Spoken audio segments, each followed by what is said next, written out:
La déconcentration est le processus par lequel une administration dite centralisée ou concentrée se déploie dans un territoire en déléguant une partie de ses pouvoirs à des représentants locaux. Il ne s'agit pas d'un transfert mais plutôt d'une délégation. Le délégataire exerce son activité sous le strict contrôle du délégateur, qui en règle générale est sa hiérarchie.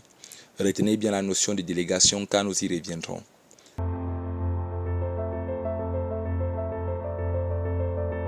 La décentralisation est un processus par lequel un État dit central se dessaisit de certaines de ses prérogatives appelées compétences et les confie à des personnes morales de droit public appelées collectivités territoriales décentralisées. Les dites collectivités territoriales sont donc chargées d'exercer les compétences indiquées en lieu et place de l'État. Alors pour ne plus avoir à les confondre, il faut dresser un tableau comparatif qui montre les éléments de ressemblance et les éléments de dissemblance.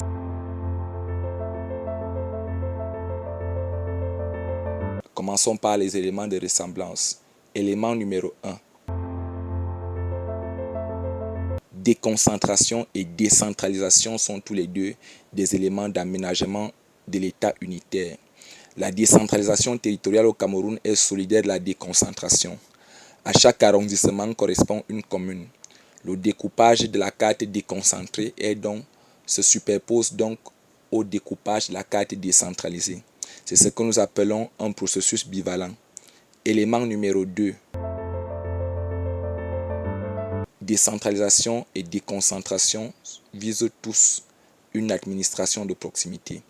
Rapprocher l'administration de ses administrés, les deux consistent à mettre sur pied une administration locale.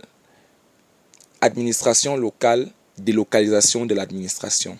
Dans le cas de la déconcentration, les services centraux se délocalisent pour avoir une représentation locale. Il y a donc, en fond, la facilitation de l'accès aux services publics administratifs et aux services publics tout simplement. 3.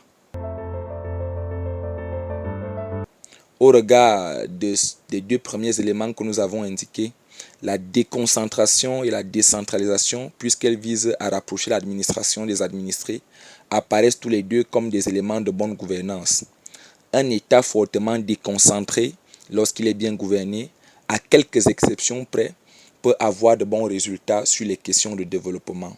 Voilà donc pour ce qui est des éléments de ressemblance. Passons maintenant aux éléments de dissemblance, c'est-à-dire aux éléments qui font qu'on puisse ou alors qu'on peut facilement distinguer décentralisation et déconcentration. Premier élément de dissemblance, c'est que dans l'État unitaire, il y a l'État et la Constitution, tandis que la collectivité territoriale a une personnalité morale et juridique distincte de celle de l'État.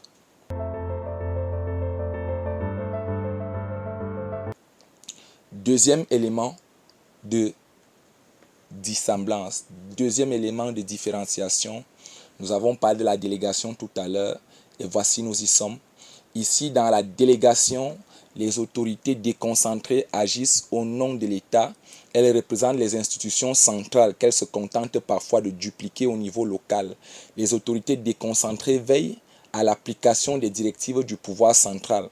On a donc beau avoir des autorités locales, c'est en fin de compte la volonté de la capitale qui prévaut. Tandis que dans la décentralisation, on ne parle plus de délégation, mais on parle de transfert de compétences. Dans le contexte du transfert de compétences, les autorités locales ne sont plus déléguées pour agir en lieu et place des autorités ou du pouvoir central, mais elles agissent de manière autonome, mais conformément à la loi. La dite loi leur donne les compétences spécifiques, c'est-à-dire des choses à faire et des actes à prendre. Troisième élément de différenciation, la notion de hiérarchie. Les deux premiers éléments de différenciation que nous avons soulignés plus haut nous conduisent logiquement à aborder un troisième élément qui est le principe de hiérarchie. Dans la déconcentration, vous avez le principe de délégation et le principe de délégation induit le principe de hiérarchie. Dans l'administration, toutes les décisions importantes ne peuvent se prendre sans l'aval du supérieur qui maintient un goulot sur nous. Il n'y a donc pas de véritable action libre car nous devons toujours rendre compte de tout. Aussi, un supérieur hiérarchique peut-il décider de suspendre un acte ou une décision ou simplement de l'empêcher sans véritable fondement valable. La déconcentration prolonge donc le bras du pouvoir central au niveau local. Tandis que dans la décentralisation, on ne parle plus de hiérarchie, mais on parle d'autonomie et de libre administration. À l'inverse, donc, la libre administration ou le principe d'autonomie brise le joug strangulatoire de la hiérarchie, donnant ainsi à l'administration décentralisée une large marge de manœuvre pour le mieux-être des administrés.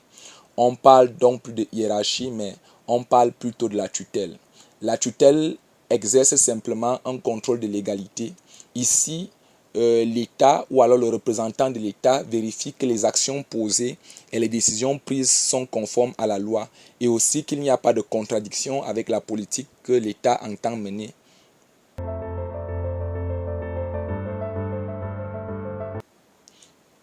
Quatrième élément de différenciation, c'est l'accession au poste de responsabilité. Dans la déconcentration, les responsables sont nommés, tandis que dans la décentralisation, les responsables sont élus.